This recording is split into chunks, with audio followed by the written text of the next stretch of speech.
Tafadhol Ustaz. Bismillahirrahmanirrahim. Assalamualaikum warahmatullahi wabarakatuh. Alhamdulillahirabbil alamin wassalatu wassalamu ala asyrafil anbiya'i wal mursalin wa ala alihi wa sahbihi ajma'in. Allahumma nawwir bi kitabika absarana wa shrah bihi sudurana wasta'mil bihi abdanana wa atlif bihi alsinatana wa qawwi bihi jananana wa asri' bihi famana wa qawwi bihi azmana bihaulika wa quwwatika fa innahu la haula wa la quwwata illa bika ya arhamar rahimin.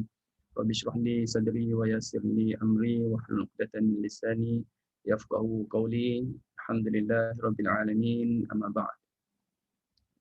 Alhamdulillah, kita sama-sama rapatkan syukur kita kehadrat Allah Subhanahu wa taala yang beri hidayah dan beri taufik kepada kita, juga diberi kesempatan lagi kepada kita semua pada malam ni dapat bertemu lagi, menyambung dan meneruskan lagi perbincangan berkenaan dengan metodologi atau manhaj bagi qiraat Imam Nafi' riwayat Warash. Riwayat Warash yang mana program yang dianjurkan oleh RH Qiraat Center di bawah pengasasnya Datin Raja, dibantu dengan tim-timnya Kak Ros, Kak Lina, Kak Liza dan lain-lain lagi ya. Alhamdulillah. Jadi tuan-tuan dan puan, kita sama-sama meningkatkan lagi kesyukuran kita kepada Allah Subhanahu Wa Taala. Mudah-mudahan Allah Taala tambah lagi rezeki kita semua. Mudah-mudahan Allah Taala tambah lagi nikmatnya kepada kita ya. Insya-Allah. Malam ini kita adalah pertemuan yang ke-10. Lama perbincangan kita berkenaan dengan metodologi riwayat Warash ini. Hampir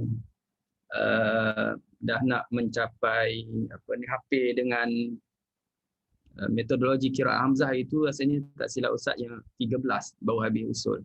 Ini kita yang ke-10, adalah banyak lagi perbincangan riwayat Warash yang kita nak tahu.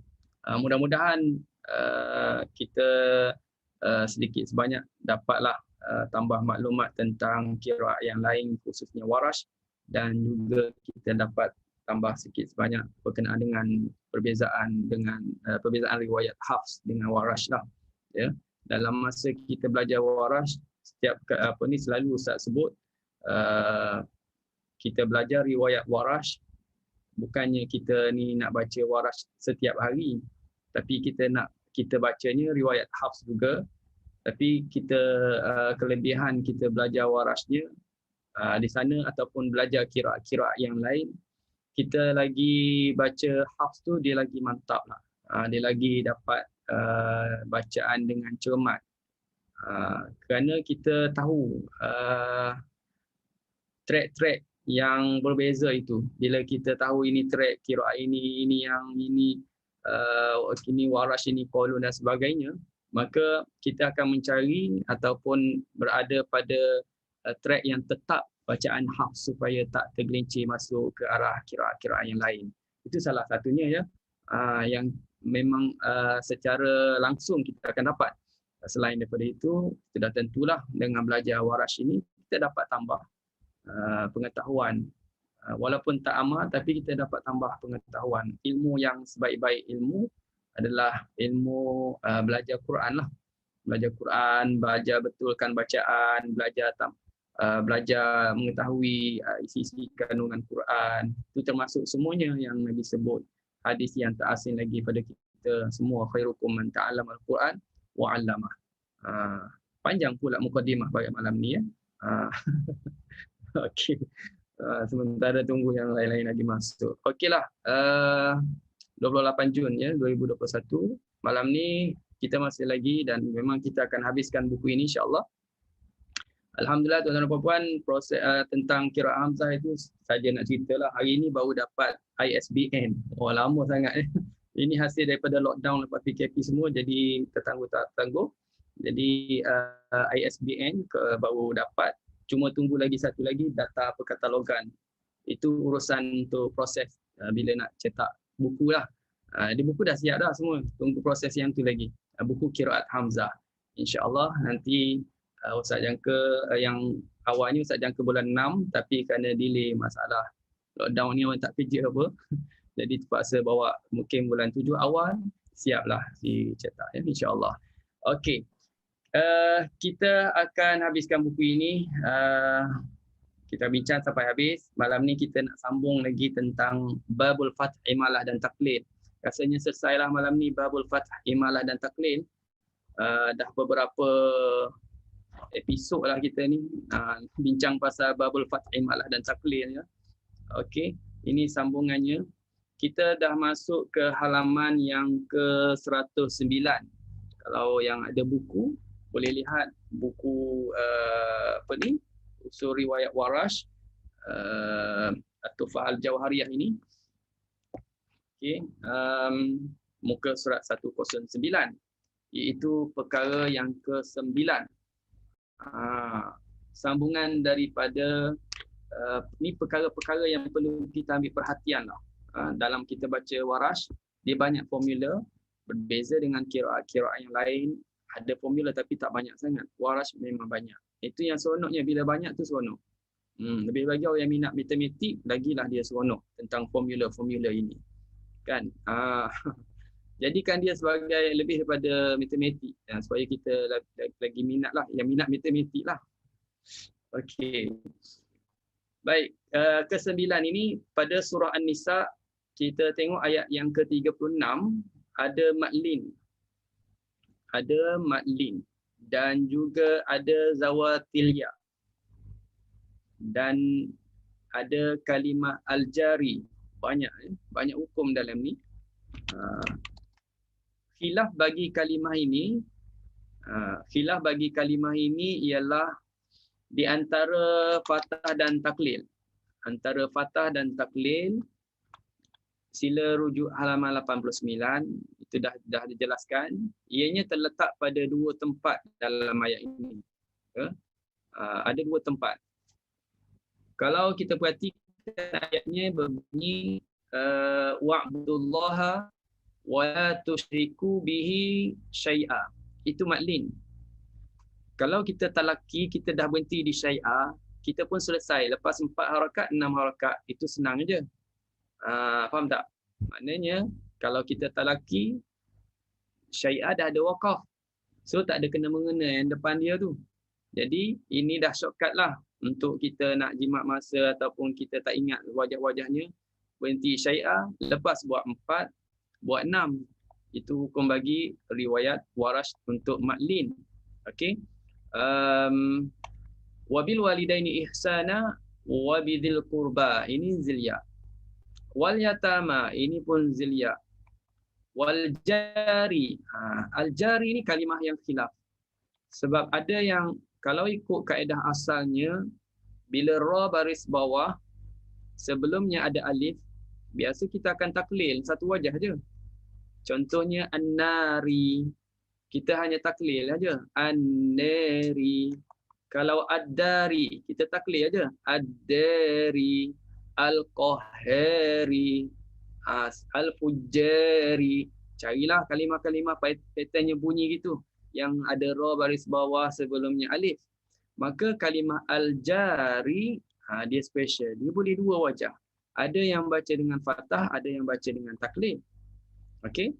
Cuma dia ada kaitan dengan ada kaitan lagi dengan hukum ataupun ni kita kata ada pandangan ulama yang berbeza tentang cara bacaan ini berkaitan dengan zilya depannya.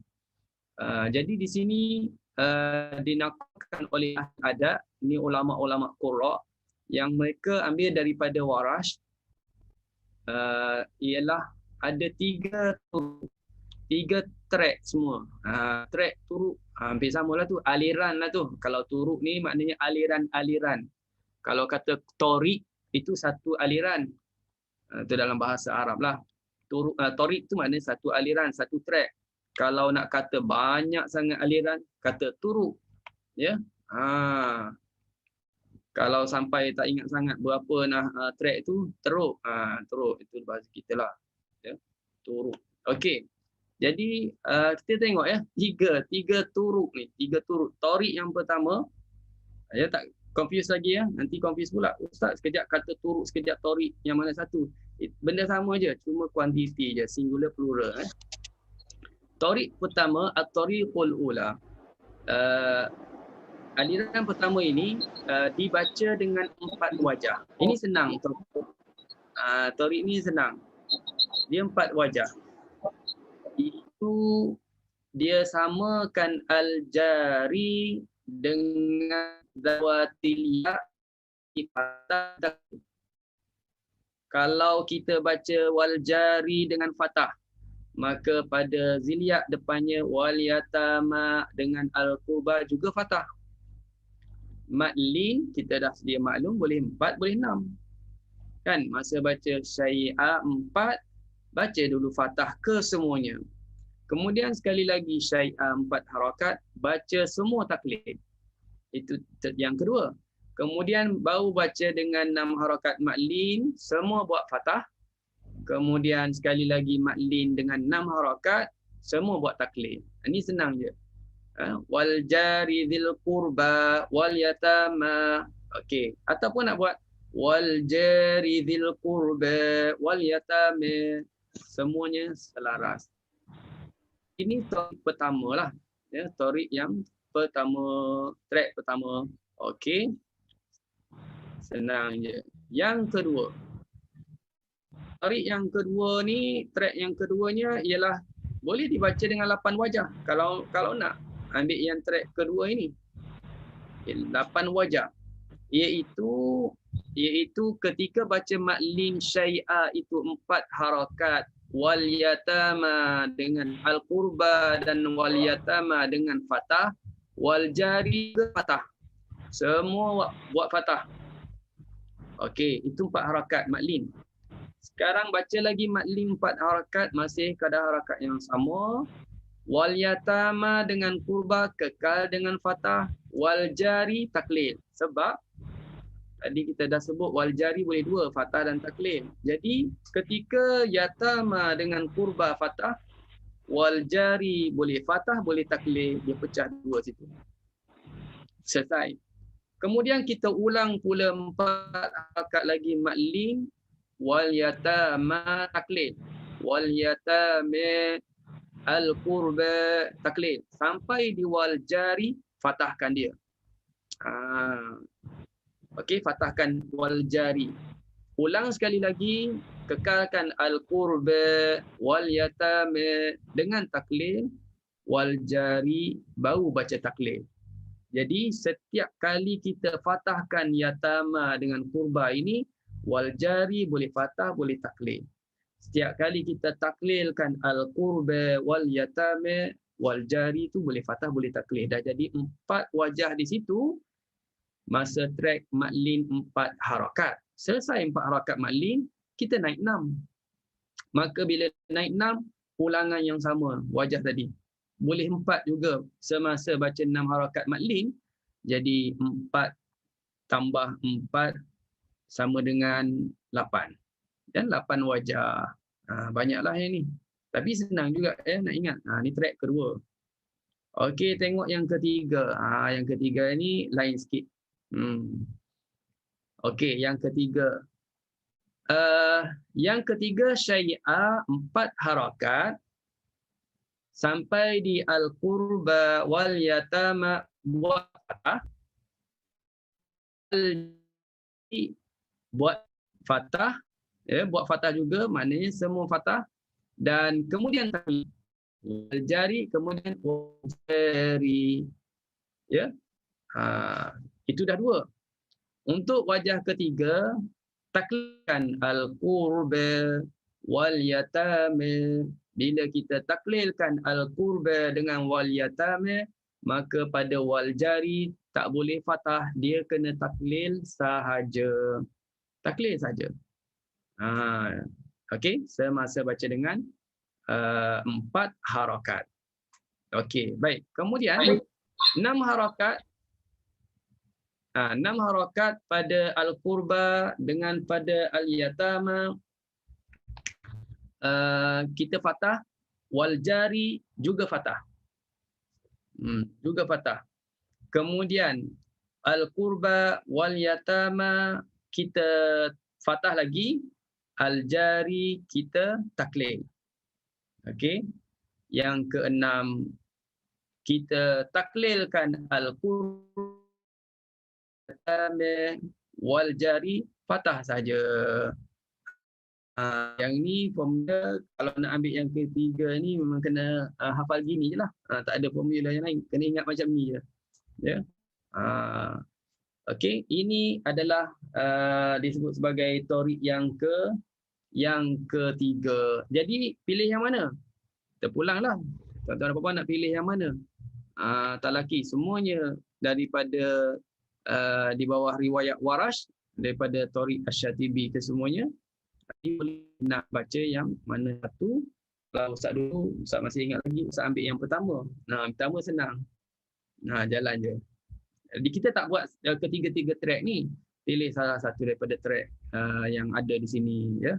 Kecuali lah kalau share itu atau guru kita nak suruh kita baca semua torik, bacakan aja 3 torik ini. Ya. Okey. Baik. Selesai. Yang ini. Okey, kita pindah yang ke-10.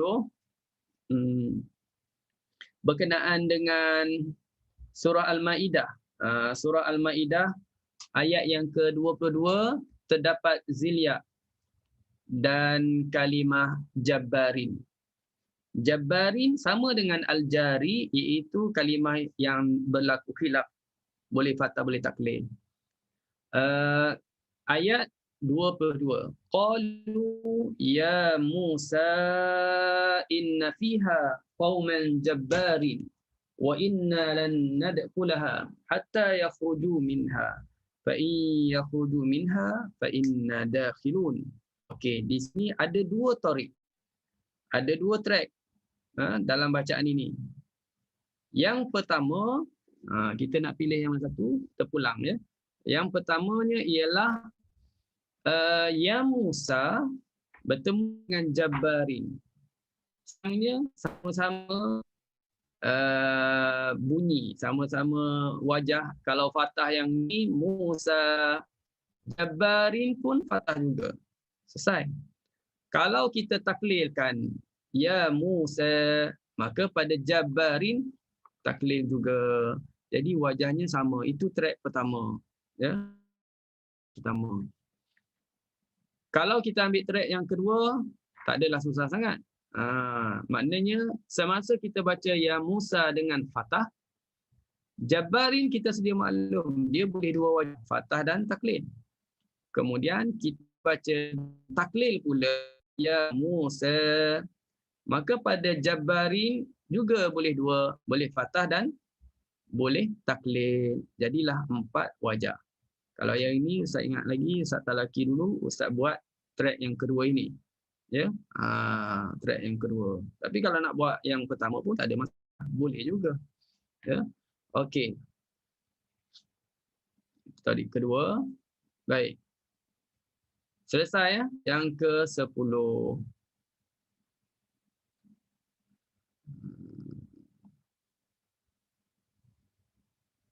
Kita baca dengan Ustaz tu di mana?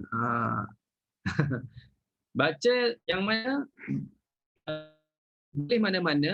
Boleh mana-mana tu daripada 2 pilihan tadi. Atau yang kedua. Okey. Kalau baca yang pertama pun betul. Kalau baca yang kedua pun betul. Cuma Ustaz bagi tahu, Ustaz masa talaki itu, Ustaz banyak shortcut. Ustaz ambil satu je. Itu kalau yang tadi, Ustaz ambil Ustaz ambil yang ni. Yang kedua ini. Semasa Ustaz baca ya Musa, Jabbarin, Ustaz buat 2. Jabbarin, Jabbarin. Kemudian Ustaz buat taklil ya Musa, Jabbarin, Jabbarin, dan 2. Gitu. Tapi kita nak yang ini, kita nak tarik yang ni lagi senang. Ya Musa, Jabbarin, Musa, Jabbarin, maknanya sama ya, sama wajah. Fathah sama fathah, taklil sama taklil. Okey. Okey, terus pergi kepada yang ke-11, yang ke-11, iaitu ahli adab khilaf pada alif kilta yang terletak di dalam surah Al-Kahfi ayat 33. Kalimah kilta. Nah, ini dalam surah Al-Kahfi. Kalau kita buka Quran surah Al-Kahfi ayat 33, tengok di situ, ambil perhatian ayat 33 ini, setengah mereka berpendapat bahawa alif yang pada kalimah kilta itu adalah alif tasniyah. Okey, alif tasniyah. Alif tasniyah tu maknanya alif yang menunjukkan dua lah. Yang menunjukkan dua. Dan singular tak. Dia bukan tunggal. Ini adalah pendapat Al-Kufi dan juga mengikut mazhab jumhur. Kilta maknanya dua. Baik. Tapi ulama daripada Al-Basriyin, ulama Basrah pula berpendapat bahawa alif itu adalah untuk litaknis. Maknanya alif tanda kepada muannas. Atas wazan apa? Kilta, wazannya fi'la. Wazannya fi'la. Jadi ada dua pandangan di sinilah. Yang tu kata tasniyah, yang tu kata taknis. Okey. Ini boleh rujuk di halaman, boleh muka surat di halaman 297 ya. Boleh tengok di situ. Okey. Sekarang ni kita tengok bagaimana Warash baca pada kalimah ini. Maka pada pendapat pertama dibaca fathah sahajalah. Kalau kita berpegang kepada ulama Kufah tadi, maka kita akan kena baca fathah saja. Tak boleh nak. Ini perbincangan ini kalau kita wasal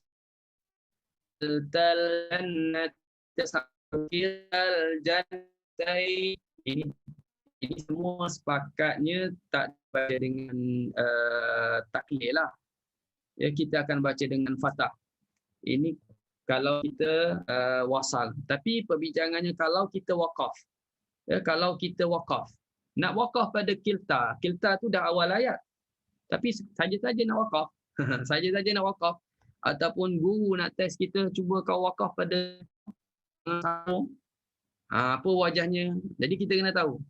Jadi kalau kita berpegang kepada pendapat ulama Kufah yang mengatakan alif ini adalah alif menunjuk kepada niat, maka kita tak boleh, kita kena faham saja. Okey.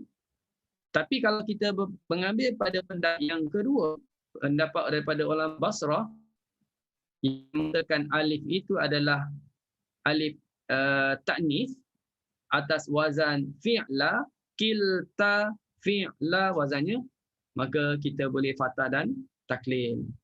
Okey? Katanya Ibnu Jazari wal wajhani jayyidani walakinni ila fathah ini baik. Boleh baca semuanya.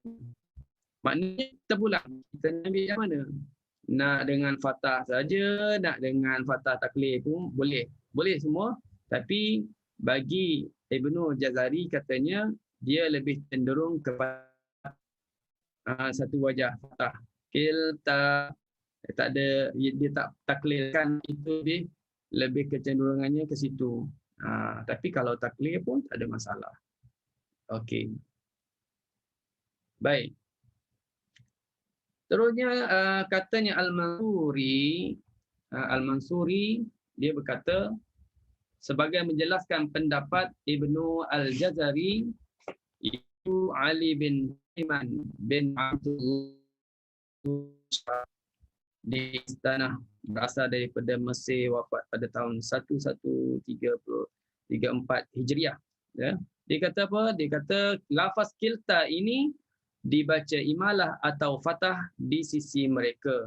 Dan Al-Jazari berkata aku cenderung pada fathah. Ini sebagai nak menguatkan sokongan lagi apa yang disebut oleh Ibnu Al-Jazari, ya, kalimah kilta. Okey. Okey, selesai ya. Tadi isu sangat kilta ni sebab biasa kita akan sambung pun. Kita akan sambung kiltal jannata ini tambahan maklumat ya, tambahan maklumat. Lagilah luas, lagilah banyak kita kata maklumat kita dapat tu. Jadi bila banyak tu maka nak wakaf kita tahu macam mana, nak sambung kita tahu macam mana. Baik, yang akhir sekali yang ke-12 berkenaan dengan alif pada lafaz tatra.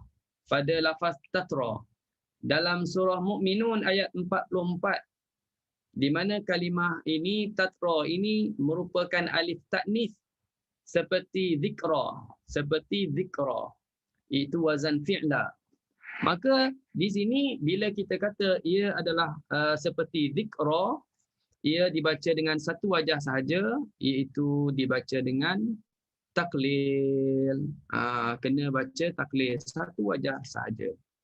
Ya. Tatra ataupun di bacaan Warash. Okey. Ayatnya. Bagi kalimah ini bacaan Warash seperti juga Hafs, iaitu ra berbaris di atas dan tidak bertanwin. Ada qiraat yang baca bertanwin. Jadi Warash dia sama dengan Hafs. Bahkan seperti qiraat yang lain kecuali qiraat Ibnu Katsir, Abu Amr, Abu Ja'far. Yang ni semuanya baca bertanwin. Ketika wasal dan bila waqaf dia jadi mad iwad. Kalau qiraat yang baca bertanwin lah, yang baca dengan baris dua di atas. Tapi bacaan Hafs kita atau Warash baca dengan tanpa tanwin. Jadi sini kita akan berhenti ya. Kita akan berhenti. Jadi bila berhenti summa arsalna rusulana tatra. Nak tahulah berhentinya adalah dengan taklil. Okey. Baik, alhamdulillah selesai ya. Okey. Maka selesailah perbincangan berkenaan dengan imalah dan juga taklil bagi riwayat Warash. Dah selesai dah. InsyaAllah mudah-mudahan boleh ingat ya apa yang kita bincang daripada awal lagi hingga ke ini. Dah khatam tajuk ini. Habis slide. Boleh habis lah ni. Okey, kita pergi kepada yang baru. Sekejap saya buka slide yang baru.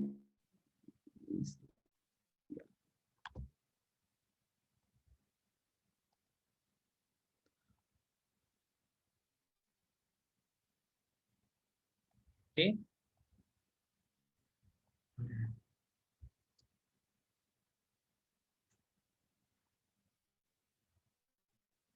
Tajuk yang baru pada malam ni hukum ra. Satu hukum adalah hukum yang special bagi riwayat Warash. Special bagi riwayat Warash maknanya kalau kita dengar seorang qari itu baca berbeza dengan riwayat yang berbeza dari segi hukum ra, maka tahulah di situ dia baca Warash. Kita senang untuk kenal seorang qari itu baca Warash, tengok pada hukum ra. Ya. Kalau tengok pada hukum mat belum tentu lagi dia baca Warash. Sebab ada lagi imam yang baca sama dengan Warash pada harakat mat, pada mat munfasil, pada mat muttasil kan. Tapi satu juga kalau dia panjang pada mat itu juga Warash. Sebab ciri-ciri yang kita boleh kenal Warash. Ya, senang. Tapi kalau qiraat lain tu setengah tu kita kena dengar lama dia ni baca apa baca apa, tunggu lama. Rupanya tak ada dalam senarai qiraat, rupanya dia hentam sekejap panjang, sekejap pendek, sekejap dia baca ini, berubah sana, berubah sini, rupanya dia baca tak betul. Kita nanti tunggu ingatkan qiraat apa kan. Tapi Warash senang. Ya. Kita tahu.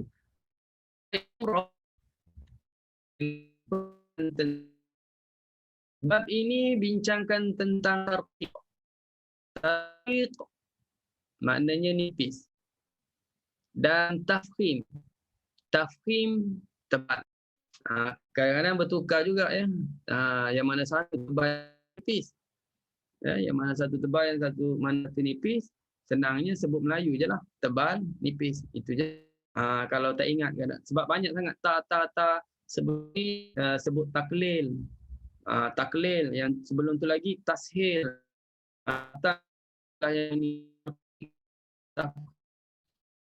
istilah tarqiq dengan tamyiz sebenarnya kita belajar tajwid khas pun dah diguna pakai dah istilah ini tarqiq dengan tafkhim ni.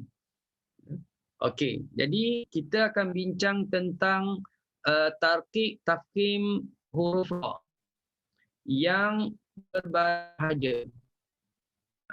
Kita akan bincang pasal berbaris je. Sebab yang mati kita tak bincang. Kenapa tak bincang? Yang mati ataupun yang dia tu baris bawah, ra tu sendiri dah baris bawah, kita tak bincang dalam tajuk ini. Kenapa tak bincang? Terlupa bincang, terlupa masukkan dalam buku ke apa? Lagi ra yang mati, ra tu sendiri mati, ra tu sendiri berbaris di bawah, hukumnya adalah sama sahaja dengan mana-mana qiraat.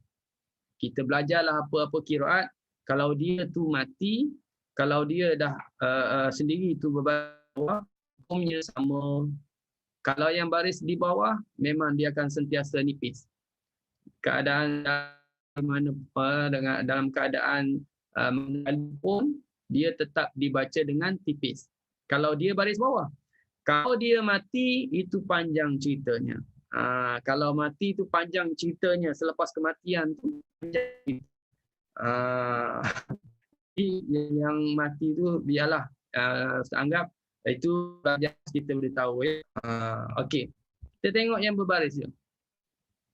Baik, kaedah yang pertama tentang ra berbaris atas atau hadap itu penting ya. Jangan fokus baris atas saja. Baris depan masuk. Dibaca dengan tarqiq, dibaca dengan nipis. Apabila ia terletak lepas huruf yang berbaris kasrah. Apa kasrah itu? Baris bawah. Yang berhubung dengannya atau sebelumnya terdapat huruf yang mati. Ada 2 poin di situ. Ra, ada 3 lah. Ra, pertama ra lagi baris apa? Ra baris atas atau baris depan. Okey. Poin yang kedua ialah dia terletak selepas baris bawah yang bersambung atau yang berhubung tu maknanya dia berada dalam satu kalimah. Bukan kalimah lain-lain. Dia berada dalam satu kalimah. Satu kalimah itu bermakna satu perkataan. Dia kalaulah dia 2 perkataan tapi tulis bersambung tak dua. Banyak juga kita jumpa kalau jumpa di mana ra baris atas. Sebelumnya baris bawah. Tapi baris bawah tu dia tulis bersambung. Baris bawah itu bukan kalimahnya. Contoh kita baca apa? A'udzu bi rabbi. Bi rabbi. Kalau kita tengok bi rabbi ada ba baris bawah. Rabbi ra baris atas. Bi bukan satu kalimah. Ba kalimah lain, rabbi kalimah lain. Jadi 2 perkataan di situ, maka dia tak termasuk atau yang kita nak yang kita sebut di sini maknanya tak dia terkeluar daripada kaedah. Atau sebelumnya terdapat huruf yang mati. Kita bagi laluan azan dulu sekejap.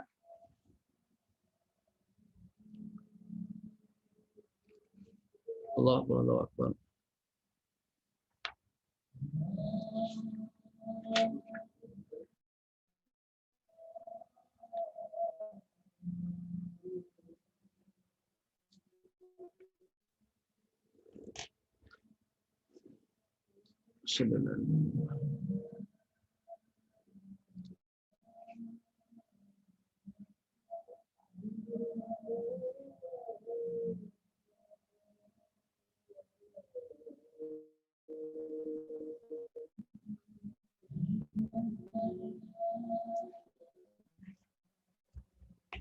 Tahu.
Allahumma.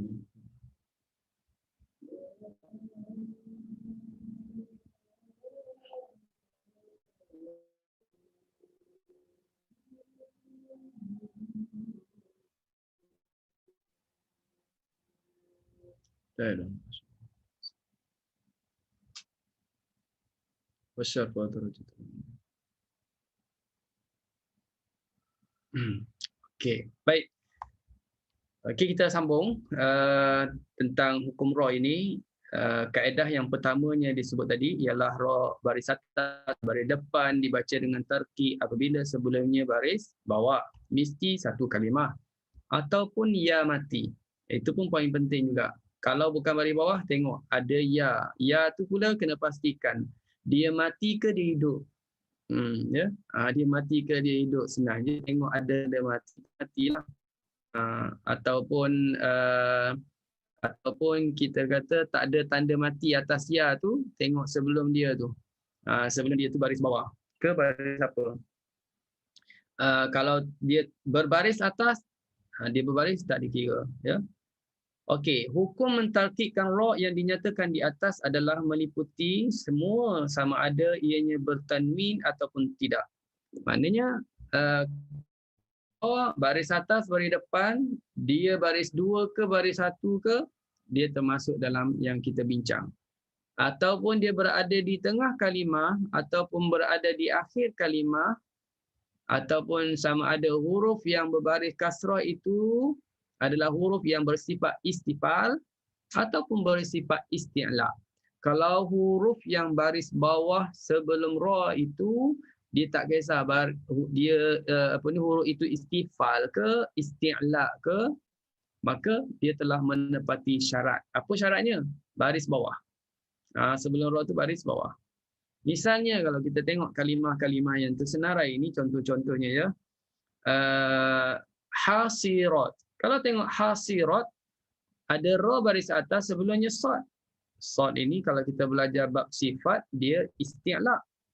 Jadi jangan takut ataupun jangan teragak-agak ini tebal ke tipis ni, ini isti'la ni.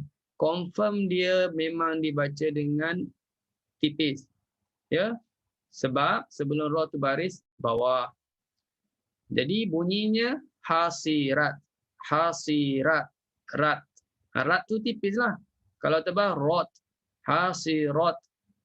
Rot.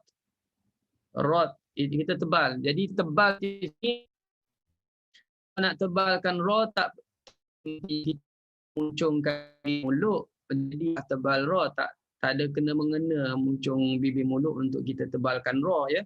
Dia ada kaitan dengan lidah kita tu terangkat pangkalnya ataupun tidak. Bukan masalah di bibir mulut.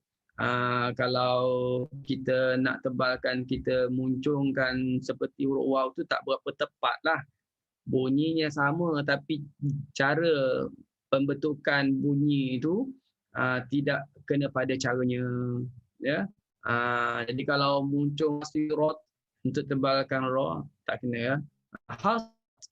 Hasirat itu tebal. Hasirat. Hasirat itu tipis. Sabiru ra muncunglah pasal dia depan. Kalau nak tebal, kalau kita tipis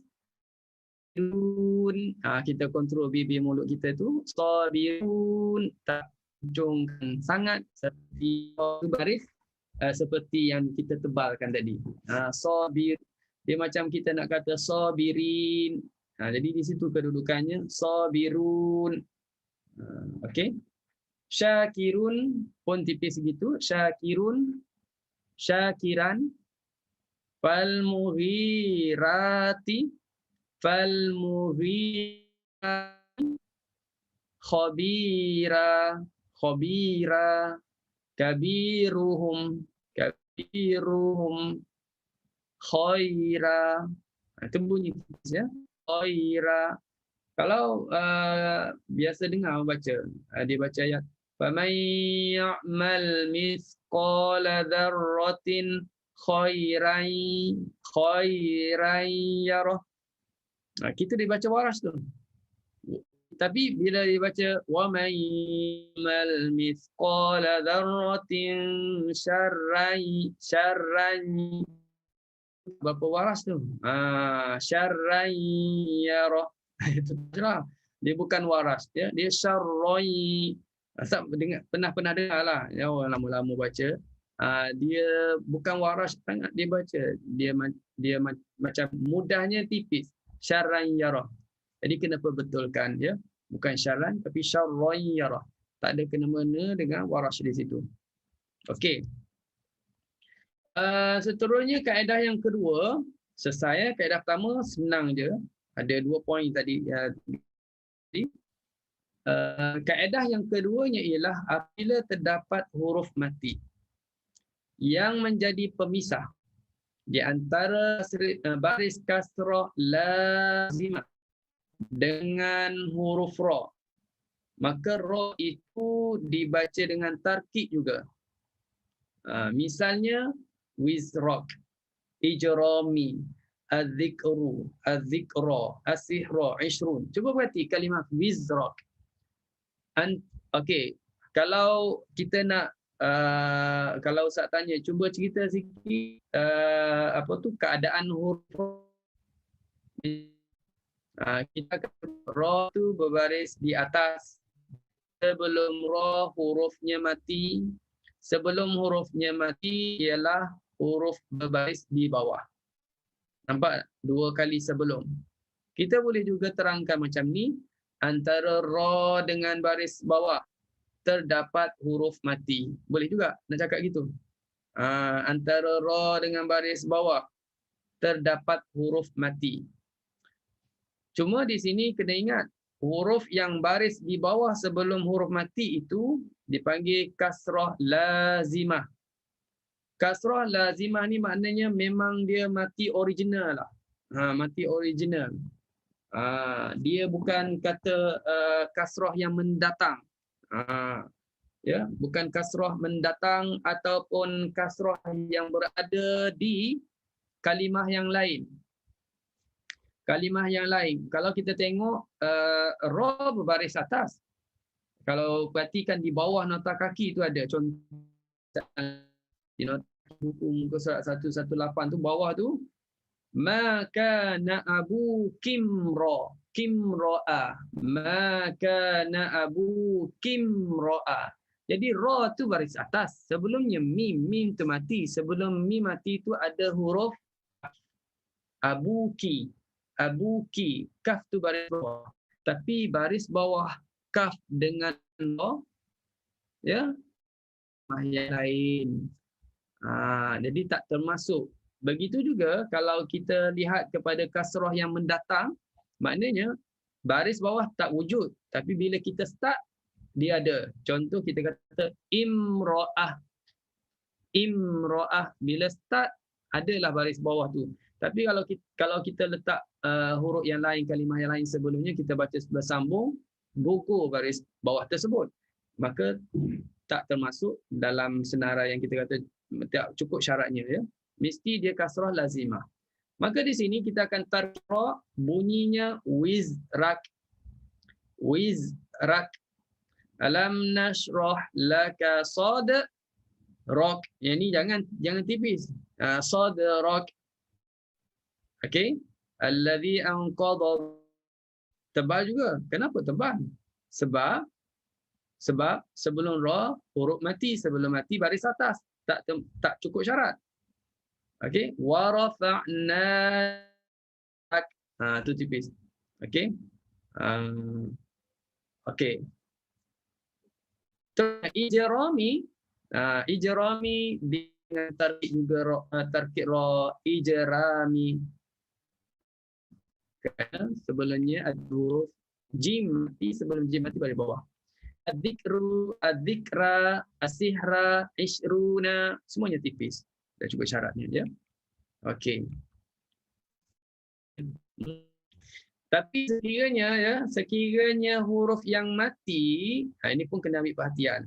Kalaulah huruf yang mati itu yang duduknya sebelum ra, dia adalah huruf yang terdiri daripada salah satu 3 huruf ini, iaitu huruf sad, huruf ta, huruf qaf, maka kita tebalkan ra seperti qiraat lain. Dalam Quran, ra yang terletak selepas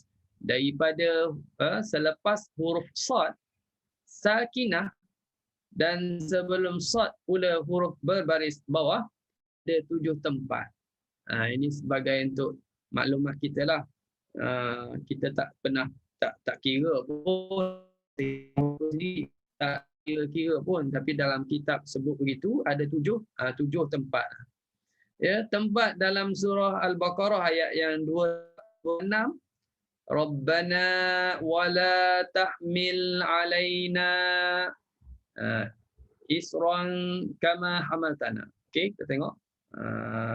Sekali lagi, Rabbana wala tahmil alaina isran kama hamaltana. Jadi di sininya kalimah isran tu, adakah nak tipis? Isran tak boleh kerana adanya huruf sad. Kemudian yang Al-A'raf sama juga huruf sad. Wa yada'u anhum israhum, kalau baca Warash, wa yada'u anhum israhum, juga tebalkan ra. Tak boleh tipis kerana ada sad yang mati, ya. Huruf yang mati tu sad. Okey. Okey, tarkib pada dhamma perlu muncul mulut juga seperti dhamma biasa. Okey, yang ni apa yang Ustaz ingat, guru Syekh Ustaz ajar, dia kata ka'annaka tabtasim, seolah-olah kamu senyum. Maknanya kita tak muncung seperti kita tebalkan seperti kita sebut ra yang kita tebalkan baris depan. Qul ya ayyuhal kafirun. Dengan keadaan pangkal lidah dalam tu kita turun, kafirun, kita tak angkat, dan juga bibir mulut kita kontrol, kita tak tebalkan dengan muncung seperti yang biasa. Kafirun, itu tolak. Kafirun, itu tebal. Kafirun, macam kita nak kata kafirin, kafirun. Kan bunyi nipis. Kafirun. kafirun. Okey. Sebab itu kalau kita dengar orang baca dia senyum selalu kepada ketebalan pada huruf ra, ya. Kalau kita dengar dibaca qul ya ayyuhal kafirun, itu dah jadi macam bacaan waras lah. Ya. Okey. Baik. Terusnya surah Baqarah ayat 61, ihbitu misra. Misra pun sama, tak baca ihbitu misran. Jangan pula kata waras misran, tak. Waras pun tak baca gitu. Misran, baca tipiskan huruf ra. Okey. Kemudian ada lagi yang senarai surah Yunus. Ada 7, ya. Surah Yunus ayat bimisra, tebalah. Kemudian surah Yusuf ayat 21, 99. Kalimah sama, misra, sama, ya. Kemudian waqala dkhulu misra insya, tebalkan ra. Kemudian yang keenam surah Zukhruf ayat 51, qala ya qaumi alaysa li mulku misra. Misra juga tebal. Tapi kalau kita nak wakaf, kalau kita wakaf, ra mati ke berbaris? Ra mati. Ustaz dah sebut tadi, kalau mati perbincangannya sama dengan riwayat Hafs. Tuan-tuan dan puan dah belajar Hafs. Misra ni kalau wakaf tebal ke tipis ra? Nak tebal ke nak tipis, kita belajar Hafs. Ke belum sampai lagi bab ra? Dah sampai kan bab ra, nak tebal ke tipis ni. Ini Ustaz sebut secara ringkas lah, mungkin dah ramai yang tahu tapi nak cerita juga sikit. Kalau kita wakaf untuk Hafs, masuklah waras juga, ya. Boleh dua wajah, kita tebalkan ra misr dan kita tipiskan ra pun boleh misr, ya. Ini kerana sebelum sad itu ada huruf yang baris di bawah. Okey. Jadi pendapat berbeza, ya. Yang kata tipis tu kerana dia melihat bawah.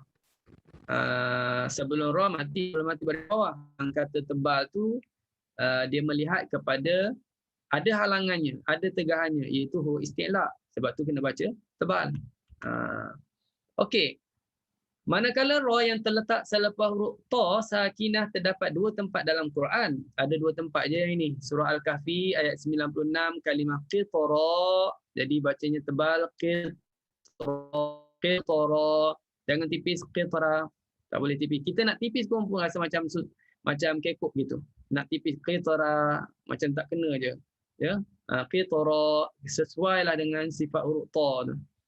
Surah Ar-Rum ayat 30, fitratallah. Tak baca fitratallah. Susah sikit nak sebut tipis. Memang dia tebal lah. Fitratallah. Okey. Bagi ra yang terletak selepas huruf qaf, hanya ada satu tempat sahaja dalam Quran, iaitu surah Az-Zariyat ayat 2, falhamilati wiqra. Ya, wiqra. Kita tak baca wiqra. Okey. Baik. Boleh ingat, ya? 3 huruf, sad, ta dan juga qaf. Sad, ta dan qaf. Kalau nak kata kenapa tak tebal, tak boleh itu. Sebab isti'la ni banyak, ya. Ada 7 semua huruf isti'la. Tapi yang tersenarai di sini 3 aja. Jadi kita kata kerana dia terdapatnya huruf sad ke, huruf ta ke, huruf qaf ke, ya. Okey. Baik, seterusnya. Yang menegahkan daripada tadi dah sebut tentang kena tipis. Rupanya di sana ada halangan-halangan pula. Ya. Quran ini macam-macam, ya. Keunikannya. Boleh baca begitu, tiba-tiba ini tak boleh pula. Itu nak menunjukkannya dia bersandarkan kepada periwayatan. Dia tidak bersandar kepada formula ataupun kaedah semata-mata. Boleh kias lah, awak kias sendirilah. Kias lah, bagi tahu gini, kias lah semuanya. Baca macam tu, tak. Ada track dia tersendiri ataupun silsilahnya. Jadi ada 3 keadaan yang menegahkan daripada kita baca dengan tarqib. Bahkan kena tafkhim di sini. Pertamanya ialah isim a'jami, iaitu pada 3 nama, iaitu kalimah Imran, Ibrahim, Israel. A'jami itu asing, kata nama asing yang mana diarabkan dia.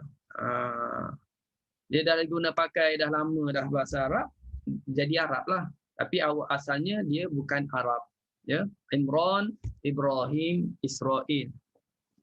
Boleh faham? Maknanya dia ni dah asalnya tidak, tapi dah diguna lama dalam bahasa Arab, jadi Arab juga. Macam kita lah dalam bahasa almari, perkataan almari itu memang kita dah lama dah pakai almari. Dah rumah kita pun ada almari, tapi perkataan almari itu asalnya daripada mana?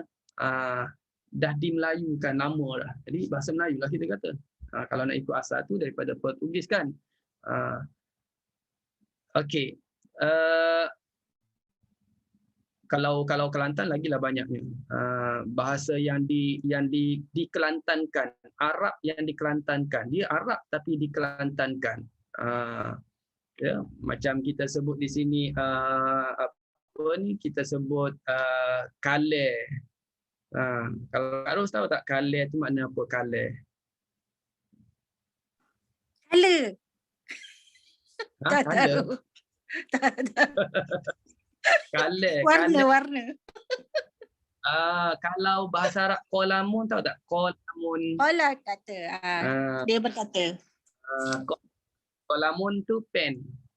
Oh, pen. pen. Oh, ingatkan qala. Qala. Nekar. Kalam. Okey, banyaklah lagi. Tak habis terlalu banyak. Okey, begini. Isim ajami, bahasa yang bukan Arab, ini isim ajam, iaitu Imran, Ibrahim, Israel. Kalau kita tengok dari segi kaedah tu, dia dah pun syaratnya dah kira cukup lah. Sebab ra baris atas, sebelumnya mati. Sebelum mati itu baris bawah. Dan huruf mati itu bukan huruf sad, ta, qaf, huruf mim. Jadi sepatutnya bolehlah. Kan? Tapi ia dikecualikan. Tak boleh baca Imran, kecuali orang kita. Orang kita memang sebut Imran pun. Bukan Warash lah.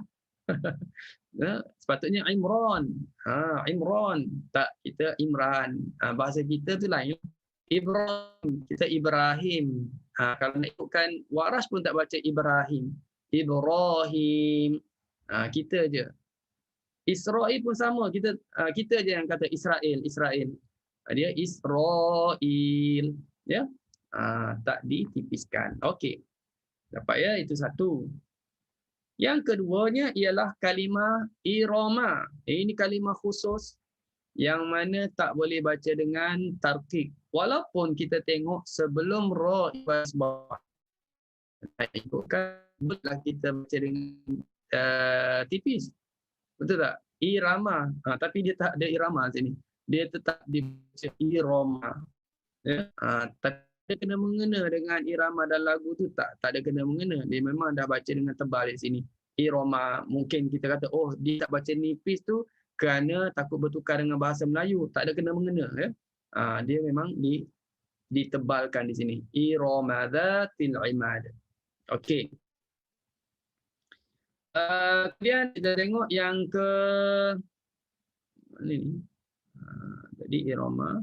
Ini daripada ajami juga.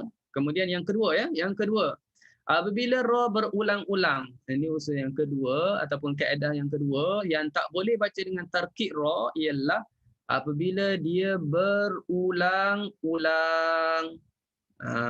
Bila dia berulang-ulang. Okey.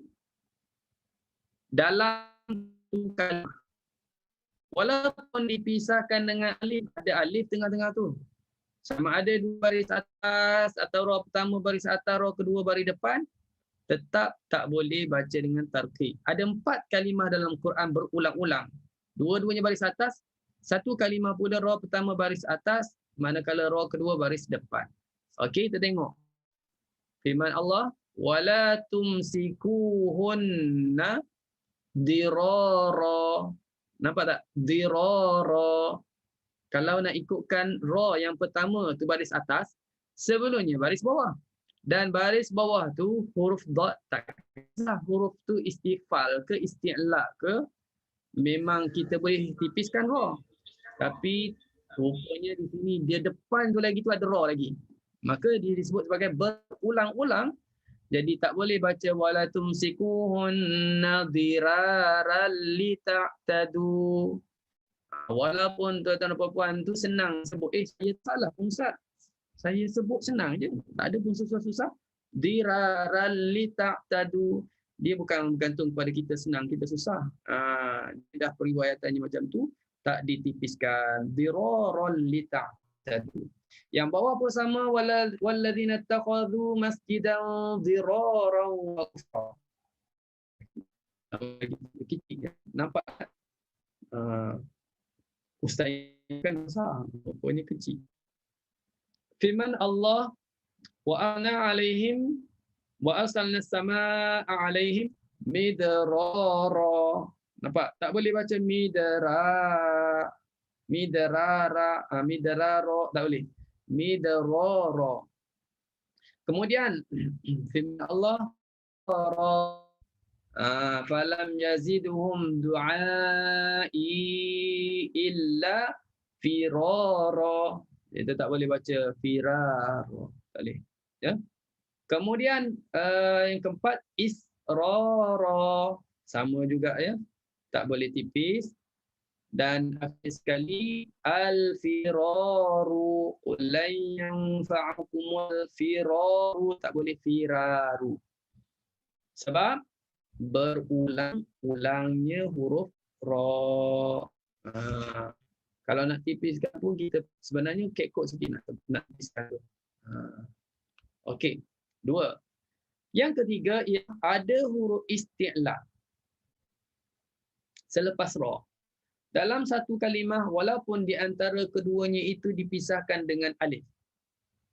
Ini keadaan-keadaan yang mengecualikan daripada tipiskan ra ni. Ada isti'la. So kita kena tahulah huruf isti'la tu.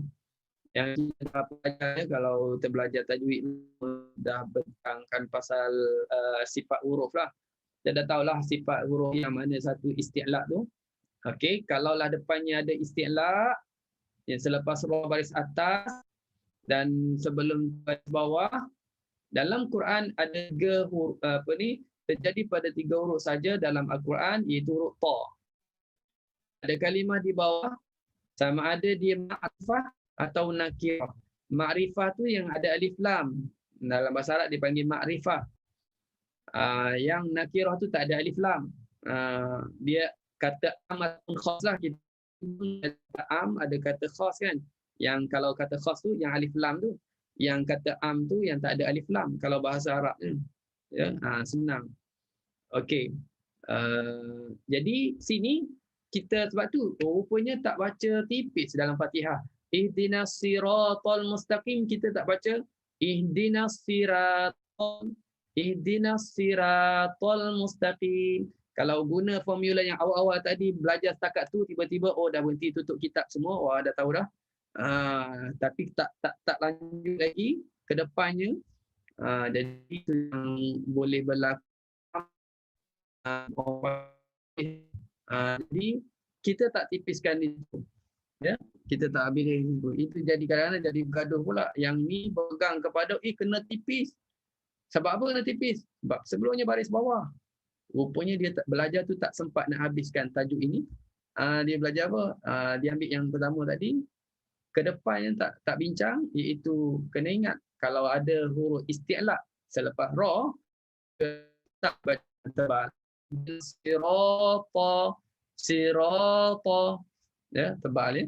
Baik. Huruf dad. Huruf yang kedua. Pada kalimah di bawah yang terdapat dalam surah An-Nisa ayat 1, Al-An'am ayat 35, huruf Shad, kalimah i'radan. Kalau ikutkan syaratnya yang belajar sebelum ni, cukup syarat. Ra baris atas sebelumnya mati. Ain tu bukan isti'la, dia istifal. Okey. Kalau tengok sebelum ain pula, baris bawah. Tengok setakat ini aja, memang kita akan nak tipiskan huruf ra. I'ra. I'ra. Tapi oleh kerana depannya ada dhon, ada dot, jadi tak boleh tipis. I'radan. Okey, yang bawah tu pun sama, dot juga. Baris depan, tak kisah baris atas, baris depan sama je. Asalkan dia tu adalah huruf isti'la. Yang ketiga huruf qaf. Huruf qaf. Di kalimah di bawah ini ada dalam surah Al-Kahfi ayat 78 dalam bentuk nakirah. Surah Al-Qiyamah 28 dalam bentuk ma'rifah. Qala hadha firaqu. Kalau tengok ra atas fira kita dah boleh tipis. Tapi oleh kerana fira depannya ku, tak boleh. Tak boleh, kena tebal firaqu. Ya, tebalkan ra. Firaqu. Okey. Wa dhanna annahu al-firaqa. Okey, itu yang ketiga. Ada satu tempat iaitu dalam surah Sad ayat 18 iaitu kalimah wal isyraqa. Nas jibala ma'ahu yusabbihna bil 'ashiyyi wal isyraq. Tak boleh bagi boleh, kena tebalkan wal isyraq. Kita baca begini, tahu kenapa. Lagi mantaplah. Tahu baca ini, kita tahu kenapa. Okey, baik. Selesai. Okey, tuan-tuan dan puan-puan, terusnya ialah lafaz-lafaz yang harus dibaca dengan dua wajah pada ra. Kita habiskanlah tajuk ini ya. InsyaAllah rasanya sempatlah. Sempat sambung lagi. Tapi saya rasa sempat. Lafaz-lafaz yang harus dibaca dua wajah pada huruf ra. Maknanya di sana ada kalimah yang boleh dua wajah. Nak tebal boleh, nak boleh. Ada 7 kalimah yang mana harus boleh dibaca dua wajah. Tapi boleh tafkhim pun boleh. Pada hukum pada lafaz itu ada 6 lafaz di mana ra yang bertanwin.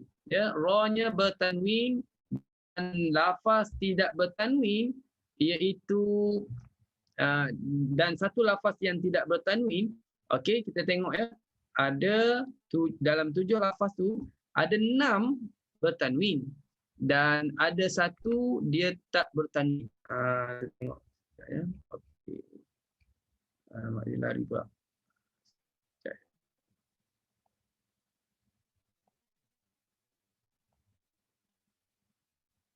Okey. Yang pertamanya ialah kalimah dzikra. Kalimah dzikra. Ada dalam surah-surah berikut, ya, ada dalam surah berikut. Itu surah Al-Baqarah. Surah Al-Baqarah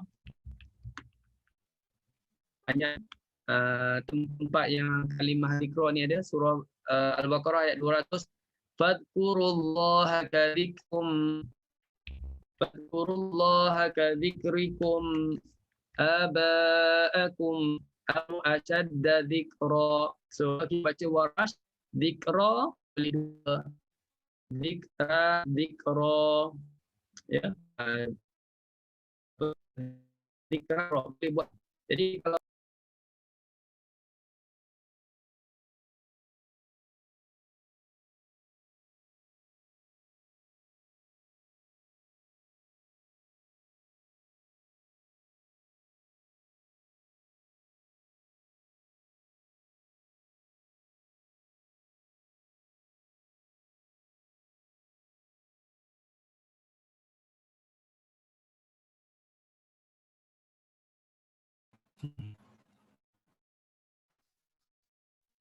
Okay, hilang sekejap. Lama mengajuk ni, dalam ni dia mengajuk. Okey. Boleh dengar suara Ustaz kan ni? Boleh ya?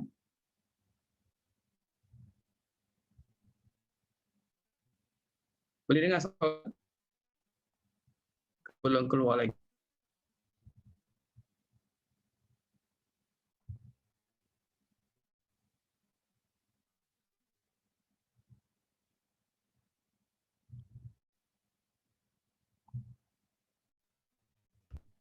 Okey, boleh tak sekarang ni? Boleh dengar suara Ustaz?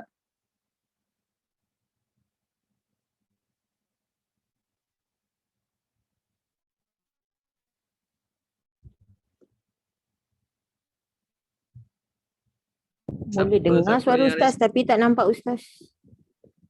Oh, Baru tak nampak Ustaz. Okey. Baru nampak. Oh, okey, sorry. Dia menghilang sekejap tadi. Dia lama dah tak meragam kan. Tak merajuk, malam ni merajuk sikit. Dah lama pagi hari ni banyak sangat guna. Okey. Dikra ya, boleh dua ya. Boleh dua wajah. Dikra. Kemudian kita pergi ya lagi. Kena cepat-cepat lagi, takut dia merajuk sekali lagi. Okey, baik. Surah Taha 9 dan 113. Wa atainaka min ladunna dzikra. Nama bawahnya dzikra. Surah Al-Anbiya ayat 48. Wa dzikral lil muttaqin. Wa dzikral lil muttaqin. Okey. Ayat 41 surah Al-Ahzab, dzikran katsira. Boleh dua-dua wajah. Okey, surah Safat ayat 3168, fattaliyati dzikra, dua wajah. Dzikram minal awwalin, dua wajah juga. Surah At-Talaq, dzikra juga, dzikra. Surah Musa 5, dzikra. Okey, kita tengok. Okey, selesai. Itu kalimah pertama, dzikra. Kalimah yang keduanya ialah imra. Surah Al-Kahfi. Qala akhraqtaha litughriqa ahlaha laqad ji'ta syai'an imra. Boleh tebak tipis. Okey. Kalimah ketiga, kalimah sitra. Lam naj'al lahum min duniha sitra. Dua wajah juga. Al-Kahfi ayat 90. Yang keempat, wizra. Boleh dua wajah. Man a'rada anhu fa innahu yahmilu yawmal qiyamati wizra.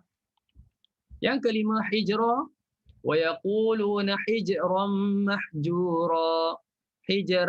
مَحْجُورًا. Sama juga yang di bawah. بَرْزَخًا وَحِجْرًا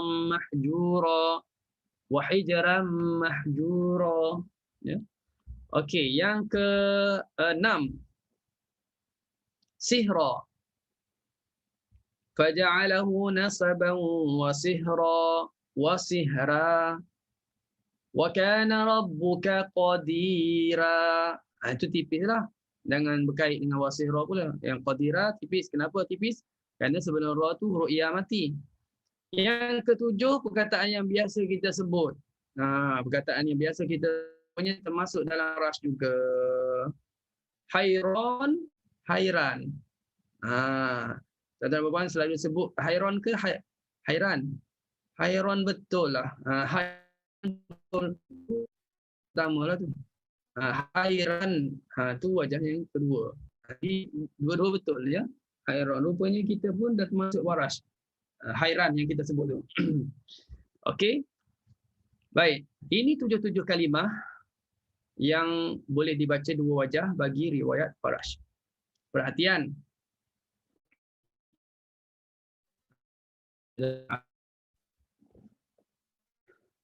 Sebagaimana yang telah dijelaskan, ketujuh-tujuh lafaz ini harus kita baca dua wajah pada ra. Kita dah sebut tadi boleh dua wajah, tipis ataupun tebal. Walau bagaimanapun, pandangan yang lebih jelas ialah tafkhim. Yang bacaan yang utamanya ialah tebal lah. Seperti kita awalnya dengan tebal. Zikra, zikra. Nak buat tipis dulu pun tak ada masalah. Boleh juga. Cuma nak sebutnya pandangan yang lebih jelas ialah tafkhim. Begitu juga perlu diingatkan. Tapi masa lelaki kalau Ustaz dulu masa Ustaz kedua-dua lah baca. Baca dua-dua. Cuma kita ingat apabila kita baca mad badal, ini tahrirat ni. Bila kita baca mad badal dengan tawassut 4 harakat mad badal, maka ditegahkan kita dengan tarqiq ra. Pada 6 lafaz yang pertama tu kita tak boleh baca tarqiq huruf ra. Kita kena tebalkan ra. Kalau ada mad badal dengan 4 harakat. Balik yang ni. Nampak tak? Surah Al-Baqarah ayat 200. Kalau kita taraki Warash daripada awal juzuk 1 pindah-pindah masuk juzuk 2 sampai kita akan jumpa hukum yang disebut ini pertama kalinya surah Al-Baqarah ayat 200. Di mana dalam ayat ini ada mad badal. Azkurullaha kadzikrikum itu mad badal. So sekarang kita baca 2 harakat dulu mad badal. Aba'akum.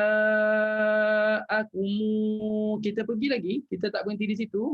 Kita pergi lagi kerana nak kaitkan dengan mad badal. Bukan kita baca aba'akum 2, aba 4. Kita habiskan dengan zikra ya. Awashadda zikra, awashadda zikra. Selesai track pertama harakat mad badal. Kemudian kita buat 4 harakat mad badal. Fadhkurullaha kadzikrikum. 4 ya.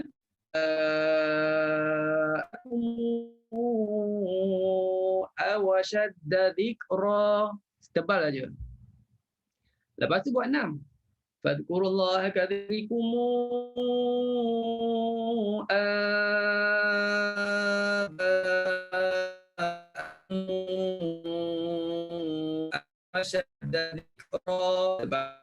zikra tipis. Itulah caranya ya. Okey, boleh ya? Okey, baik. Baik, okey. Terusnya. Terus. Boleh ya tahu yang ni. Kita pergi yang untuk antara kalimah yang dibaca dengan tarqiq ra. Antara kalimah yang khusus ada kena mengena dengan kaedah, dia memang dibaca dengan nipis. Ada kalimah yang dibaca dengan tarqiq ra,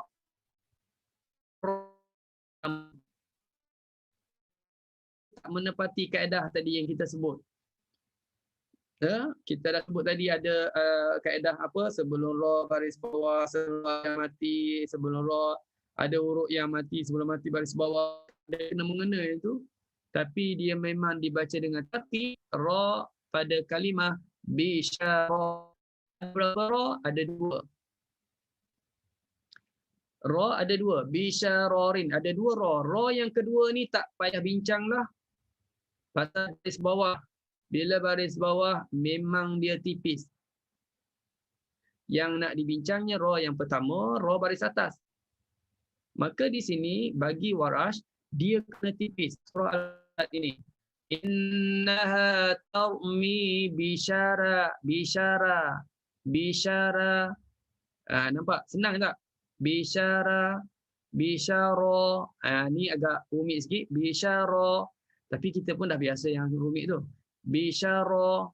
Warash bisyara. Bisyararin kal qasr. Kalau waqaf, tipiskan ra. Bisyarar. Bisyarar. Ya, kalau kita waqaf tu kita okey. Ini dia hanya khusus untuk Warash yang baca dengan tipis lah. Kalau qiraat lain tebal lah. Innaha tarmi bisyarar. Tebal lah ra tu. Ya. Okey, baik. Itu khususnya surah Al-Mursalat. Okey, tuan-tuan dan puan, alhamdulillah.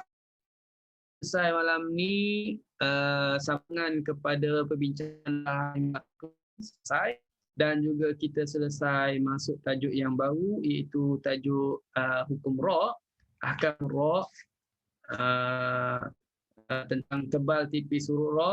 Maka kita ada lagi 3 tajuk yang berkaitan dengan Warash ini. Allah, tajuk yang akan datang yang terakhir lah saya rasa bagi Warash ini, dan tajuk yang akan datang itu tajuk yang senang, babul lamat, dan tajuk babul lamat, ya idhafah dan ya zawaid. Ini hukum terakhir ni.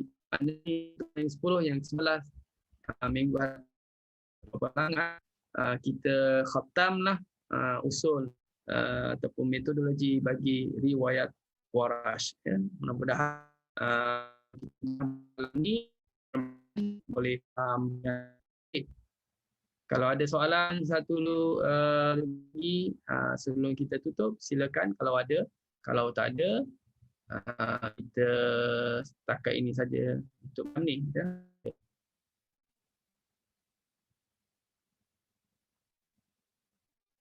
Okey. Ada ya? Okey, alhamdulillah semuanya faham.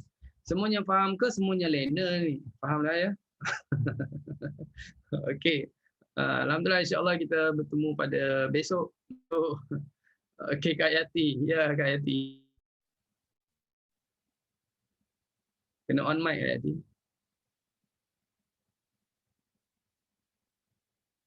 On mic.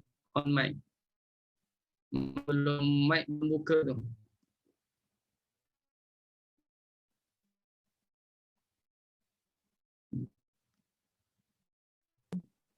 Okey, Ustaz. Okey.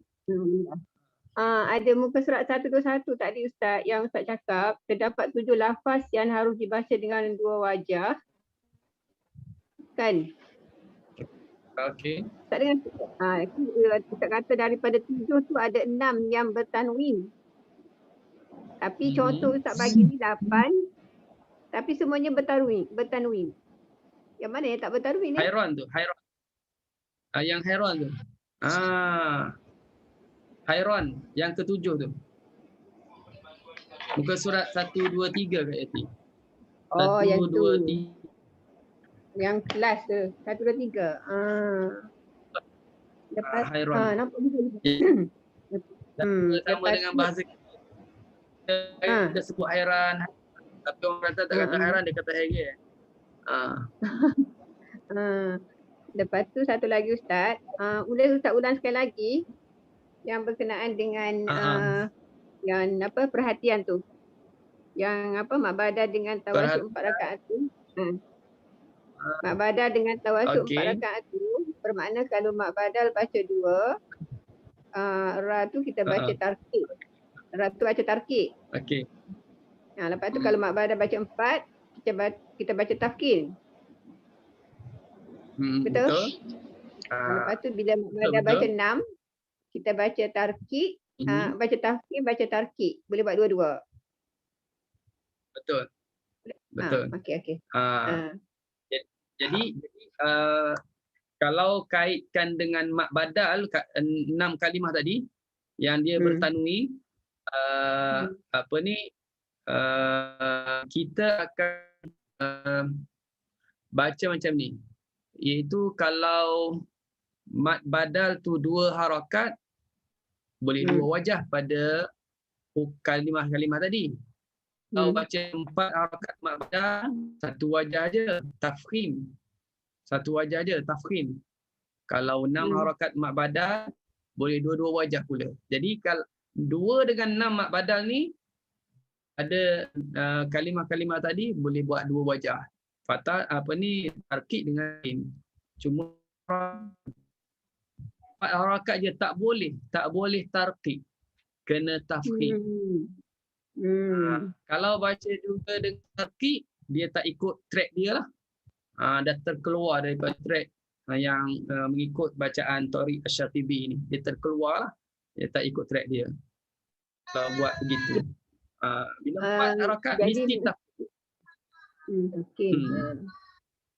Kalau 2 tu boleh buat 2 lah. Kalau 2 harakat. Ya. Kalau 2 harakat, kalau 6 harakat, boleh buat 2. Bermakna dia akan jadi 5 wajah lah, Ustaz. 2, Kalau kita 4, 5, baca betul. 5 wajah. Betul. Okay. 5 kali baca. Betul. Okay, kalau buat nombor tu 5 lah. 5 kali baca. Yang surah Baqarah tu lah 5 kali baca lah ni. 5 kali ulang. Kalau tak cukup 5 kali ni kena ulang lagi lah sampai cukup. Kalau dah terlebih 6, 7 tu kena patah balik. Okey, baik, alhamdulillah. Boleh dah tu. Okey, terima kasih kepada Kak Yati dan semua ya. Insya-Allah kita jumpa besok untuk berkenaan dengan sambungan kepada qiraat Hamzah, tilawah ataupun kita kata tadarus lah tentang usul Hamzah. Wallahu a'lam. Bismillahirrahmanirrahim. Alhamdulillahirabbil alamin wassalatu wassalamu ala asyrafil anbiya'i wal mursalin wa ala alihi wa sahbihi ajma'in.